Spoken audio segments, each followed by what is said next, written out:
Catalan, qui a une chaire de recherche justement sur l'inclusion puis la justice épistémique, qui nous a aidé à nous familiariser avec le concept. Donc, Amandine dit une personne subit une injustice épistémique si elle n'est pas adéquatement crue ou comprise parce qu'elle appartient à un groupe social non dominant.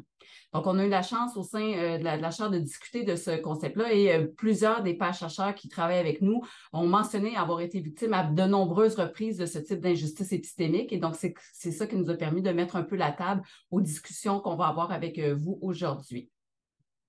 Alors, pour ceux et celles qui sont déjà familiers avec le concept, là, donc les injustices épistémiques, c'est un concept qui a été élaboré, en tout cas mis un petit peu plus sur la place publique par Frecker en 2007 dans un livre où elle faisait état de deux types un peu d'injustice épistémique. Un premier type qui est une injustice de type de témoignage, où justement certains groupes sont perçus comme étant moins crédibles aux yeux des autres lorsqu'ils témoignent de leur réalité en raison de préjugés négatifs à leur endroit. Donc, on ne va pas les prendre au sérieux, on pense qu'ils mentent, par exemple, et justement, les personnes qui reçoivent de l'aide de dernier recours, comme de l'aide sociale, de la solidarité sociale, sont souvent victimes de ce type de préjugés-là. Alors, on trouvait que c'était très important de se familiariser avec ce concept dans les cadres de nos travaux. Et finalement, une autre type d'injustice, qui est encore une fois un gros mot difficile et qu'on n'utilise pas dans le langage commun, hein, herméneutique. Ça signifie qu'on manque de mots ou de concepts pour nommer ou comprendre l'expérience de certains groupes de la population. Donc, Frecker faisait état justement du harcèlement sexuel dans les années 70. Donc, le terme n'existait pas, mais plusieurs femmes vivaient ce type de situation-là, mais sans avoir nécessairement les mots ou les concepts appropriés pour le décrire. Et donc, récemment, j'avais une discussion avec un fonctionnaire de l'État qui me racontait par rapport aux personnes en situation d'itinérance, qui est comme une sorte de domicilo-normativité actuellement au Québec, où les gens qui développent les politiques ont vraiment l'impression que tout le monde vit dans un domicile, que tout le monde a accès à un domicile, alors que ce n'est pas le cas. Et ça fait en sorte que les politiques, parfois, justement, écartent complètement tout un pan de la population. Donc, c'est un exemple un peu je trouve, d'injustice herméneutique. Parce que le terme n'existe pas, il avait comme inventé toute pièce.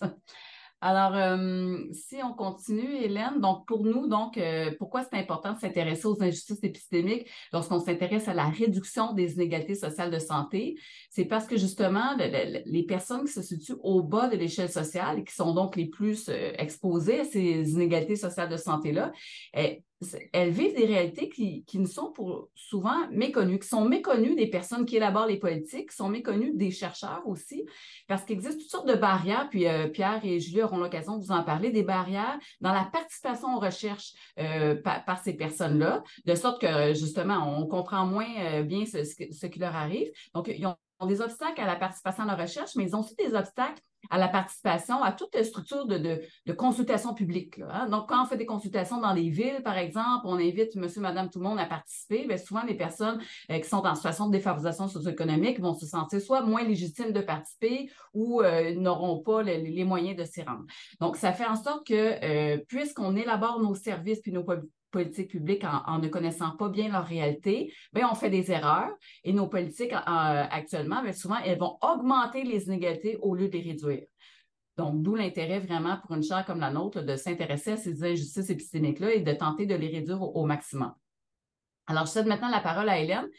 Non, attends, je vais vous décrire brièvement la chaire. Joanne le fait, mais donc la chaire existe depuis le 1er janvier 2019. Donc, c'était dans le cadre d'un concours à l'interne de l'UQAM, un concours qui s'appelait le concours des chaires stratégiques. Donc, on a été financé. Donc, ça va faire le 31 décembre 5 ans là, que la chaire existe. Et entre-temps, puisque les chaires stratégiques ont une durée limitée dans le temps, on a dû se débrouiller pour essayer de survivre. Hein? Et donc, on a la chance depuis le 26 octobre dernier, donc c'est tout récent, d'être devenu une chaire innovation de l'UQAM. Donc, on s'est trouvé un généreux donateur et donc, on peut poursuivre nos activités pour au moins les 5 années prochaines. Et donc, nos travaux se situent autour de 3 axes. Un premier axe qui est les déterminants sociaux de la santé. Donc, les conditions dans lesquelles les gens vivent influencent leur santé et nous, on veut tenter d'améliorer ces conditions de vie-là. Les politiques publiques aussi, les politiques publiques, c'est notre moyen, notre outil le plus puissant pour réduire les inégalités sociales de santé. Et donc, on s'intéresse de manière plus particulière à ces questions-là. Et finalement, on a un axe vraiment entièrement dédié à la participation des personnes en situation de pauvreté dans la recherche, mais aussi dans d'autres instances de gouvernance. Donc, c'est là-dessus qu'on travaille à la chaire. Et là, maintenant, c'est vrai, je donne la parole à Hélène. Merci beaucoup, Janie. Donc, maintenant que Janie vous a bien introduit le sujet, comment on travaille à la chaire RIS? Donc, l'idée, c'est que pour que nos processus de recherche et de participation citoyenne soient vraiment plus inclusifs, et puis pour permettre aux citoyens d'exercer du pouvoir sur la production et sur la mobilisation des connaissances qui les concernent, la chaire travaille avec la méthode de croisement des savoirs. C'est-à-dire qu'on va réunir autour d'une table des personnes qui possèdent des savoirs expérientiels de la pauvreté, mais également de l'engagement social, des personnes qui ont des savoirs scientifiques et des personnes qui ont des savoirs professionnels. Donc, il y a la moitié du comité de gouvernance de la chaire qui est formé de personnes en situation de défavorisation socio-économique. Donc, ce sont 5 citoyens. Il y a également 2 représentants d'organismes partenaires, donc le Collectif pour un Québec sans pauvreté et Parole d'exclus. Il y a 2 chercheurs académiques et un étudiant. Donc, le comité de gouvernance, c'est lui qui va prendre toutes les décisions en lien avec les orientations de la chaire, le financement, les différentes activités qu'on va décider de réaliser, les projets de recherche qu'on va mettre sur pied et également toutes les causes que la chaire va appuyer. Les rencontres du comité de gouvernance sont périodiques là, à différentes fréquences, mais on a minimalement une rencontre toutes les 6 à 8 semaines.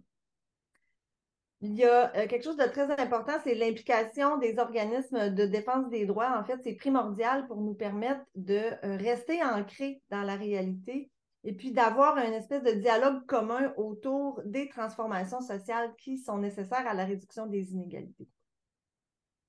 L'équipe de la chaire offre aussi de l'accompagnement individuel et de l'accompagnement collectif aux citoyens qui s'impliquent. Ça, je vais y revenir en détail un tout petit peu plus tard. Pierre, je te cède la parole. Oui, merci Hélène. Je vais maintenant m'attarder aux principales difficultés rencontrées par les citoyens lors de leur participation aux activités de la serre.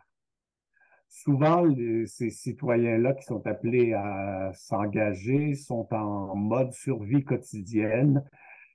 On peut penser, par exemple, à la charge mentale que ça peut représenter que de vivre en situation de défavorisation socio-économique. On a à gérer le quotidien, toutes les dépenses, le loyer, la nourriture et tout ça. Donc, on n'a peut-être pas l'espace mental nécessaire pour s'engager. Il y a aussi des difficultés économiques, qu'on pense au transport, aux frais de gardiennage aussi, pour se déplacer pour venir aux activités de la chaire.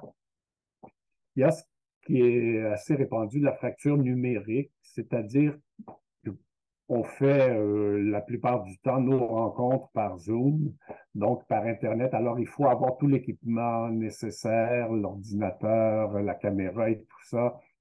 Il y a aussi la difficulté de participer au sondage en ligne qui peut se présenter. Il y a aussi ce qu'on a appelé la méconnaissance à l'égard du monde de la recherche. Souvent, les personnes qui sont appelées à travailler avec la chaire comme pairs-chercheurs vont avoir des préjugés sur le monde universitaire, sur la recherche. Ils n'auront pas de sentiment d'appartenance avec cette équipe-là. Il y a le manque d'inclusion de la part des chercheurs et des professionnels qui, eux aussi, peuvent avoir des préjugés face aux gens qui sont l'objet de nos recherches. Et il y a aussi toute la question des jeux de pouvoir aussi. Est-ce que ceux qui sont habitués à exercer un certain pouvoir veulent en laisser aussi aux pairs chercheurs?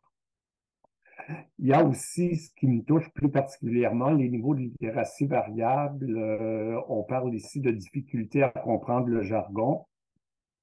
Moi, c'est des difficultés que j'ai rencontrées avec le jargon scientifique. Ça peut me décourager de prime abord quand je vois des mots comme herméneutique qui se présentent. J'ai le sentiment de ne pas être compétent, ça me demande un effort, je dois faire des recherches, demander des explications à mes collègues, mais ça vaut vraiment la peine, c'est valorisant d'enfin comprendre. Donc, de participer à ces travaux-là, ça me permet d'élargir mes connaissances.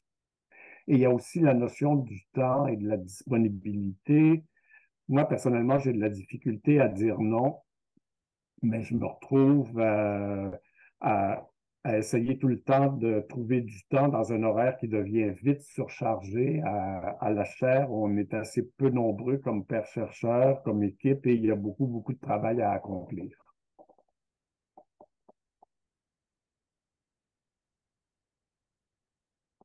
Donc maintenant, quels sont les rôles que les citoyens et citoyennes peuvent occuper au sein de la chaire? Donc, la chaire va offrir un degré d'implication variable aux experts de vécu. Donc, certains vont participer à plusieurs projets en même temps et pour d'autres, les collaborations vont être un peu plus occasionnelles. C'est vraiment important de garder cette flexibilité-là, en fait, puis de respecter la capacité de chacun à s'engager.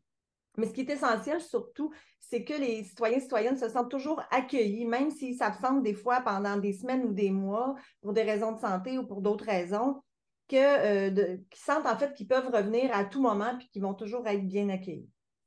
Donc, ces différents rôles, comme je le disais tout à l'heure, les membres du comité de gouvernance vont avoir un pouvoir décisionnel sur les orientations, les activités de la chaire. Les pairs chercheurs, eux, vont s'impliquer dans des projets plus définis. Donc, ils vont participer à ce moment-là à toutes les étapes de la recherche, que ce soit à partir de la demande de subvention jusqu'aux analyses.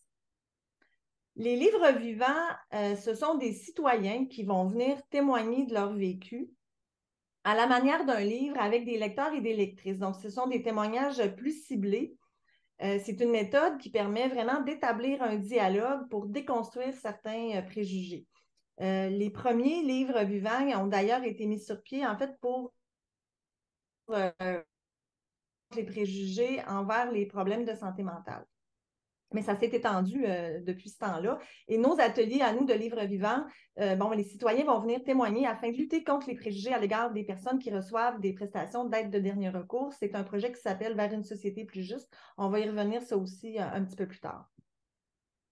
Donc, certains citoyens vont aussi agir à titre de co-présentateurs et de co-présentatrices dans des webinaires, par exemple. Et bon, ce que Julie et Pierre font aujourd'hui, je pense que ça représente tout à fait bien ce rôle-là. Pierre et Julie ont aussi participé à d'autres conférences. Pierre était à l'ACFAS en mai dernier.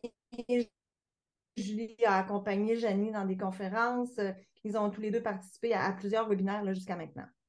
D'autres personnes vont aussi agir à titre de représentants ou de délégués de la chaire. Par exemple, en ce moment, Julie et Pierre siègent sur un comité de suivi avec des chercheurs et des professionnels à l'Observatoire des inégalités dans le cadre d'un projet sur les inégalités de patrimoine.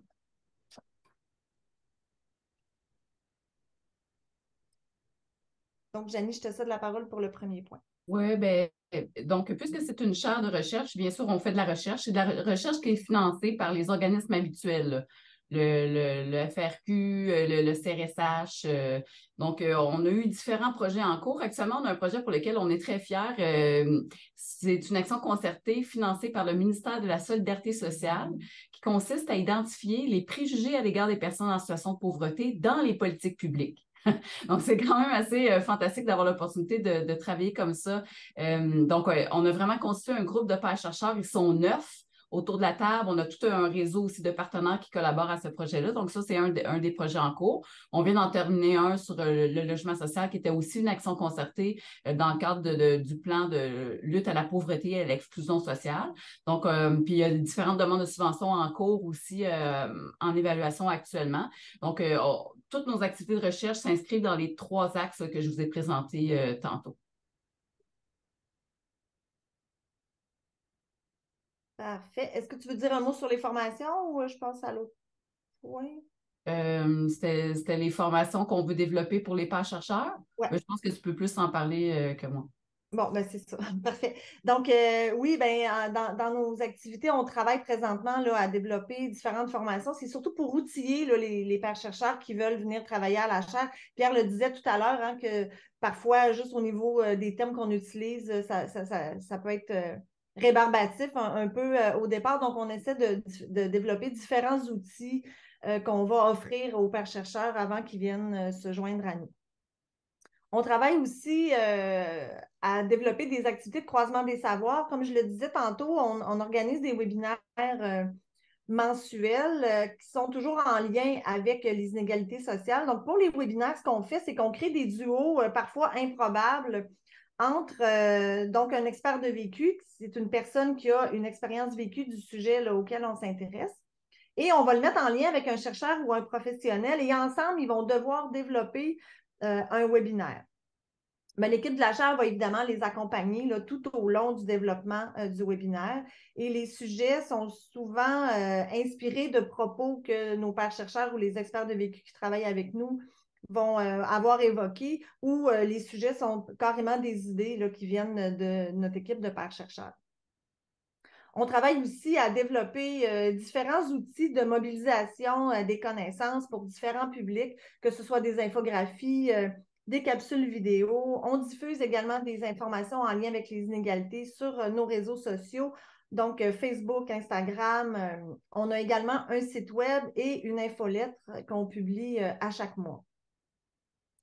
Il y a également d'autres implications, par exemple, un collectif provincial sur les compensations financières sur lequel Pierre s'est impliqué, parce que, en fait, l'enjeu des compensations financières, mais c'est surtout les pénalités que ça peut amener chez les personnes qui reçoivent des prestations d'aide de dernier recours.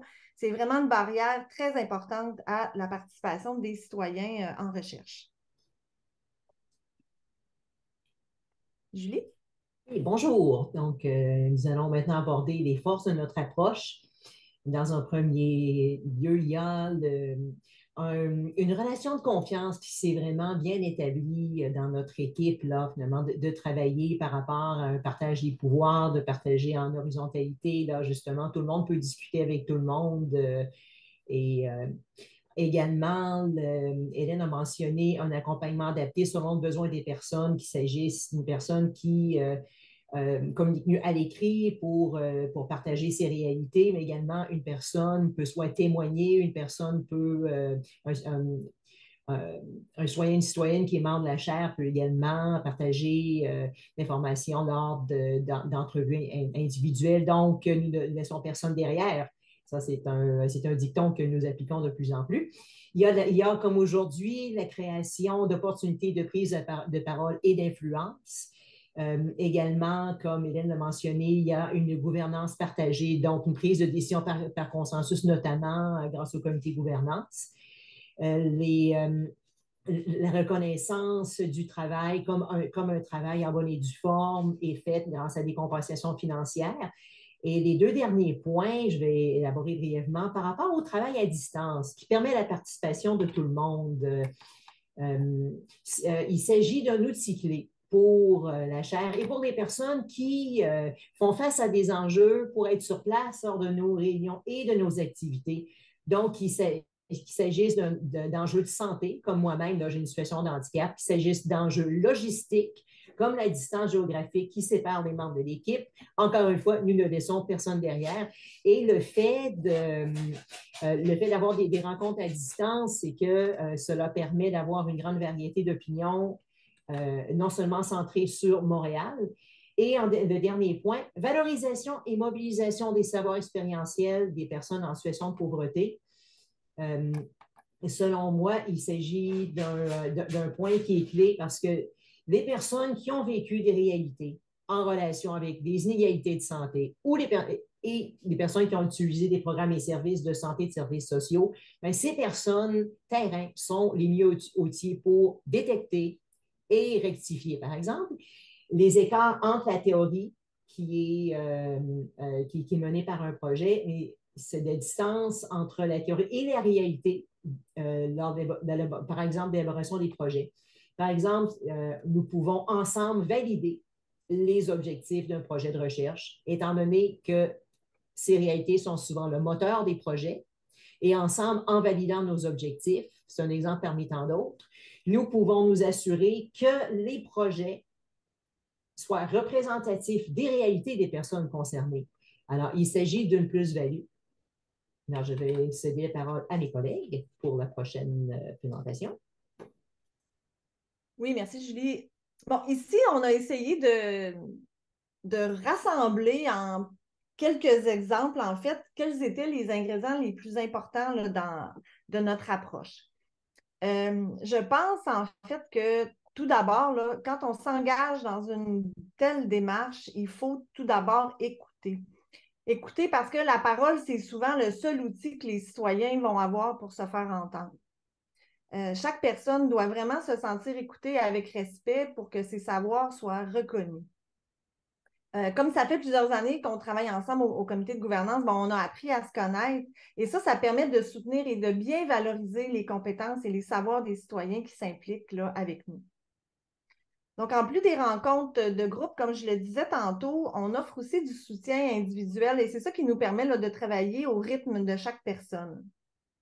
En étant flexible et puis en s'adaptant aux besoins, ça permet aux citoyens de s'impliquer et de s'épanouir davantage. Moi, j'ai souvent l'impression qu'on sert de catalyseur là, avec les experts de vécu.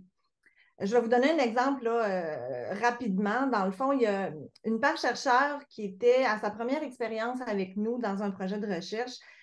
Puis pendant les 2 premières années, elle était là, elle était présente, elle était mais plutôt en retrait, mais on a toujours continué à l'inviter tout en respectant ses limites.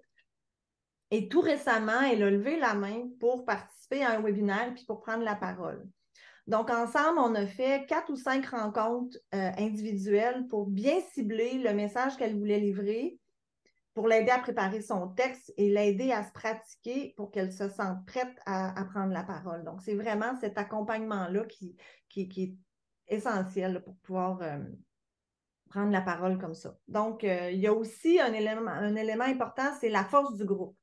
Ce que ça veut dire, c'est qu'on s'assure en fait qu'un citoyen ne sera jamais le seul porteur de savoir expérientiel autour d'une table. C'est important pour créer un sentiment d'appartenance entre les citoyens, mais aussi pour qu'ils se sentent plus forts et qu'ils puissent entre eux s'offrir du soutien. C'est important aussi parce que ça donne l'occasion aux chercheurs d'être en contact avec une diversité de réalités. Le partage du pouvoir, ça aussi, c'est un élément essentiel, mais c'est essentiel pas seulement sur papier, dans la réalité. Ça montre que la chaire partage la prise de décision pour vrai à toutes les étapes. Et ça crée une relation authentique. Ce genre d'approche demande évidemment beaucoup de temps et de ressources, mais on se répète souvent un proverbe africain entre nous qui dit « Seul, on va plus vite, mais ensemble, on va plus loin ». Et c'est ça qui motive vraiment notre travail à la Chaire. On l'a vu là, depuis le début de notre présentation, on a des forces à la chaire, mais notre approche a aussi certaines limites. Ce qu'on fait à la chaire RIS, donc, est déjà énorme, mais on pourra faire mieux à l'avenir. On est conscient de certaines des limites. Pour ce qui est des politiques actuelles d'aide de dernier recours et de logement subventionné, par exemple, on a composé avec l'anxiété qui est vécue par les pairs chercheurs par rapport à l'aide de dernier recours. Parce qu'on sait que souvent, les fonctionnaires de l'aide de dernier recours vont installer un climat de suspicion entre eux et les prestataires. Comme prestataire, on se sent sous surveillance et on a l'impression d'être présumé fraudeur. Il y a le nombre restreint de citoyens impliqués, le manque de diversité aussi, où on veut procéder à une plus grande ouverture encore. Et on veut aller plus loin dans l'implication des citoyens et des citoyennes. Entre autres exemples, on pense à la co-rédaction. On est en train de co-rédiger un article tous ensemble et on apprend comme ça à développer une méthode. Il y a aussi finalement des préjugés qui dévalorisent les personnes. Je dois l'avouer, j'ai moi-même des préjugés à l'égard des personnes qui reçoivent des prestations d'aide de dernier recours. Je me suis en fait approprié les préjugés de la société dans laquelle j'ai vécu. Et ce qui fait que maintenant, j'ai de la difficulté à parler ouvertement de ma situation financière et du fait que je reçoive de l'aide de dernier recours. En comparaison, je vais parler beaucoup plus facilement du fait que je vive avec des troubles de santé mentale, comme si j'avais réussi à intégrer encore plus ces notions-là. Mais pour ce qui est de la situation financière, il y a encore plein de préjugés qui font que je vais avoir de la difficulté à le faire.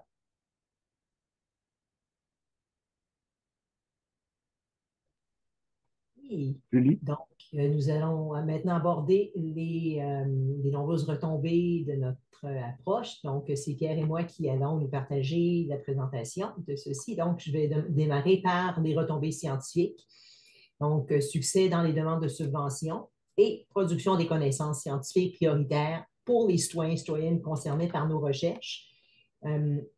Justement, je donnais un peu plus tôt un exemple que le croisement des savoirs que nous privilégions nous permet de détecter et de rectifier les écarts entre la théorie abordée par un projet et les réalités des personnes concernées par le projet, et ce, autant lors de l'élaboration que de la mise en œuvre des projets. Et ce croisement des savoirs, nous le considérons comme une plus-value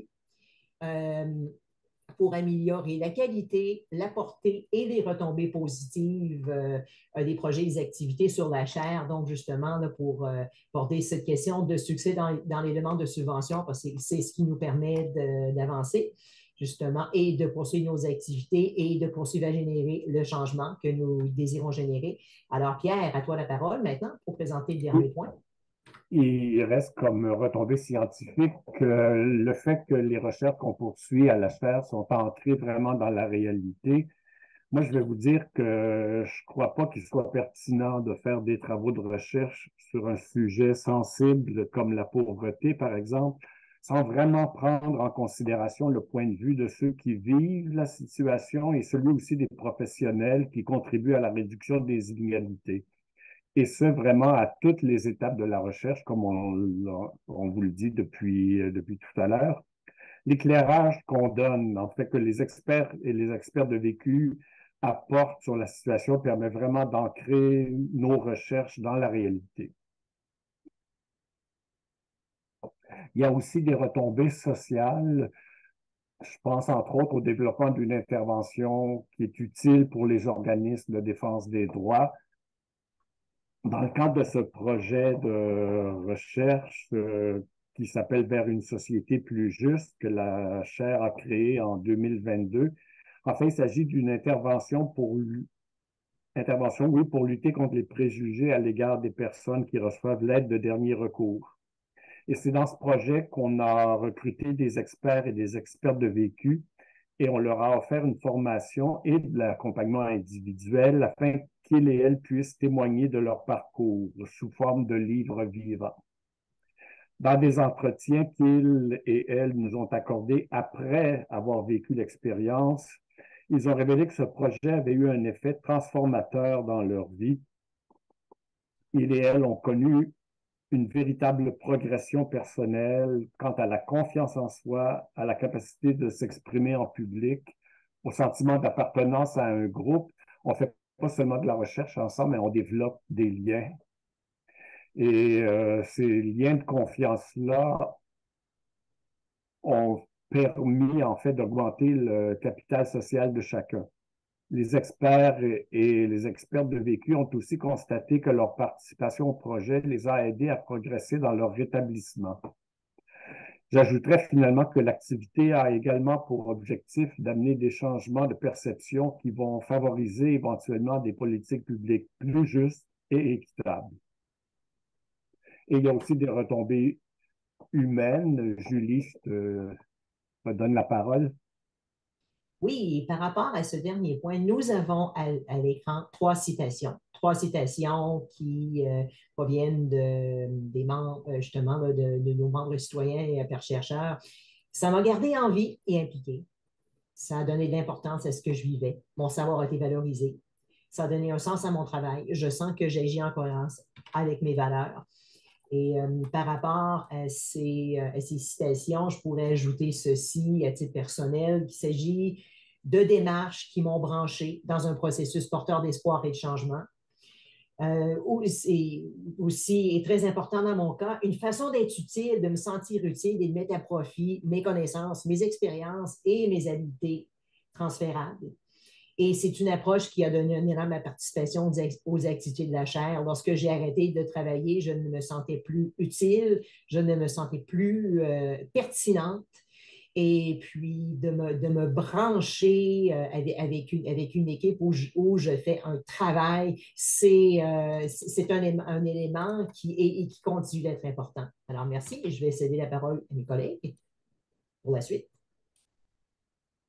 Merci beaucoup, Julie et Pierre. Donc, dans le fond, suite à cet exercice réflexif qu'on a mené en groupe, hein, on a identifié des pistes d'amélioration pour les années à venir. Je vous disais la bonne nouvelle tantôt qu'on a réussi à sécuriser la chaire pour un 5 années additionnel. Donc, ce qu'on va essayer de faire de plus en plus, c'est de travailler en plus petits comités pour vraiment déléguer du pouvoir le plus possible aux citoyens et citoyennes qui s'impliquent à la chaire.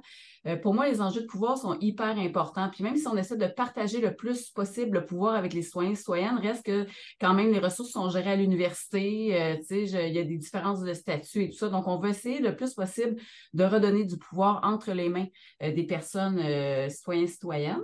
Notamment, on est en train justement d'élaborer une communauté de pratique par épaule. Et ça, on le fait en sous-comité, justement.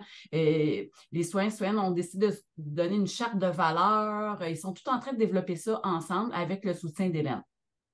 On va essayer aussi je ne sais pas si on va réussir là-dessus, mais de donner plus de prévisibilité à nos rencontres. C'est parce ce qui arrive, c'est qu'on est sollicité un peu de toutes parts et là, il y a des choses qui arrivent un peu ad hoc qu'on n'avait pas prévues et là, donc, on augmente le rythme des rencontres et donc, c'est pas toujours simple comme Pierre vous en témoignait plus tôt. Fait qu'on va essayer de se donner une meilleure prévisibilité. On veut aussi faire en sorte, à travers différents moyens, des infographies ou des capsules vidéo, de donner davantage accès aux connaissances scientifiques qu'on a déjà développées, pas juste nous, mais à l'international, sur des sujets qui intéressent les citoyens et citoyennes. Et donc, ça, il va falloir qu'on fasse un effort accru dans les prochaines années pour rendre ça accessible dans des formats qui leur conviennent. Ensuite, on veut poursuivre notre travail pour changer les structures, avoir vraiment des impacts au-delà de notre petite chaire, notamment à travers le comité sur les compensations financières, qui devrait faire en sorte que les compensations financières à des fins de recherche ne soient pas comptabilisées comme un revenu comme tel pour les personnes et donc les pénaliser au plan de leurs prestations ou du montant de leur loyer, mais vraiment qu'ils soient considérés vraiment comme des avoirs liquides. Enfin bref, on veut aussi faire en sorte que les citoyens et citoyennes comme ça puissent aussi jouer un rôle carrément de co-titulaire de chaire. On sait, là maintenant, on va donner une chaire innovation. La structure de gouvernance qu'on a donnée à la chaire, où il y a 5 personnes en situation de pauvreté autour de la table, c'est pas normé à l'UQAM. Ça n'existe pas, ce genre de patente-là. Fait que nous, on va essayer de faire en sorte d'apporter des changements aussi au niveau de ces structures-là. À ma connaissance, il y a un de mes collègues, Antoine Boivin, que j'adore, qui a une chaire de recherche du Canada, qui a réussi à faire en sorte que sa chaire, il y a une co-titulaire qui est une citoyenne, Ghislaine Rouly, qui est avec lui, qui n'a pas nécessairement tout le pedigree universitaire, mais qui est vraiment co-titulaire de sa chaire de recherche du Canada. Donc, Antoine Boivin, c'est un exemple, un modèle pour nous. Et on veut, bien sûr, on l'a dit déjà à quelques reprises, accroître le nombre de personnes qui s'impliquent, accroître aussi la diversité, notamment au plan culturel, là, des experts de vécu qui travaillent avec nous.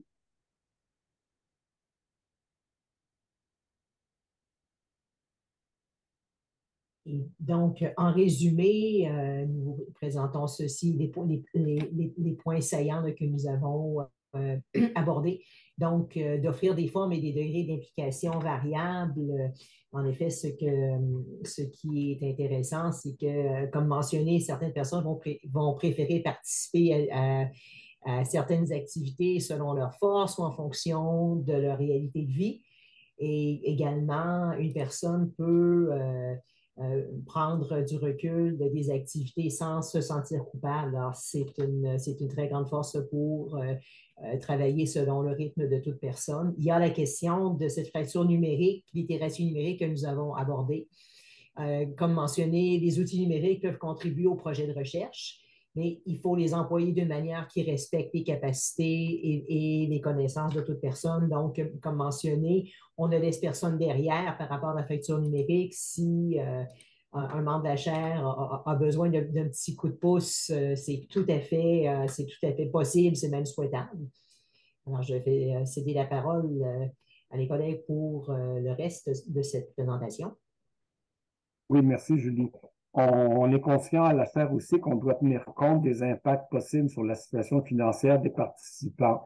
Parce que quand on reçoit des prestations d'aide de dernier recours, on déclare ces revenus-là à ce qu'on appellera l'assistance sociale, eh bien, on risque d'avoir des coupures de prestations. Lorsqu'on est payé en honoraires professionnels, ça peut signifier une augmentation de loyer de logement subventionné l'année suivante. Alors, il y a tout ça à gérer.